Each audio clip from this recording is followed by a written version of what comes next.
खस्ता हाल बसों में धक्के खाते अहले कराची के लिए अच्छी खबर। Chairman Pakistan Peoples party Bilawal Bhutto Zardari ने पीपल्स बस सर्विस का इफ्तिताह कर दिया। बिलावल का वजीर आला सिंध और सूबाई वज़रा के हमराह बस का सफर। पहले मरहले में मॉडल कॉलोनी से टावर तक शहरियों की सफर की सहूलत मिलेगी।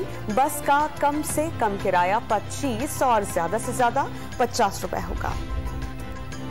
मुल्क में कोरोना केसेस में इजाफे से पाबंदियां भी वापस आने लगी। वजारत सेहत ने अंदरूनी मुल्क परवाजों, रेलवे और पब्लिक ट्रांसपोर्ट में सफर के दौरान मास्क पहनना लाजमी करार दे दिया। फ्यूल एडजस्टमेंट कीमत में बिजली 8 रुपए फी यूनिट महंगी करने की मंजूरी।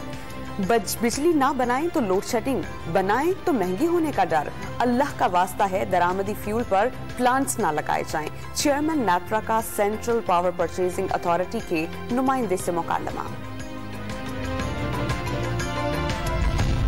पंजाब असेंबली से मुतालिक ऑर्डिनेंस केस में पंजाब हुकूमत ने लाहौर हाई कोर्ट में जवाब जमा करा दिया। हुकूमत की दरख्वास्त ने मुस्तरद करने की इस्तदा। दरख्वास्त गुजारों ने मोहलत मांग ली।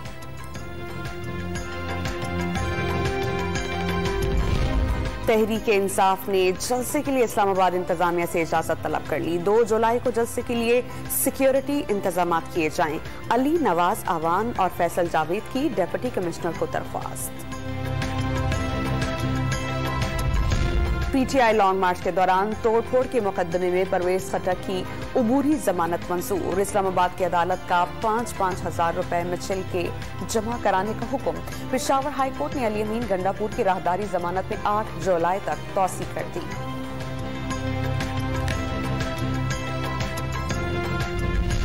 और कराची में इंटरमीडिएट इम्तिहानात गवर्नमेंट डिग्री बॉयज कॉलेज में नकल करते हुए 16 उम्मीदवार पकड़े गए।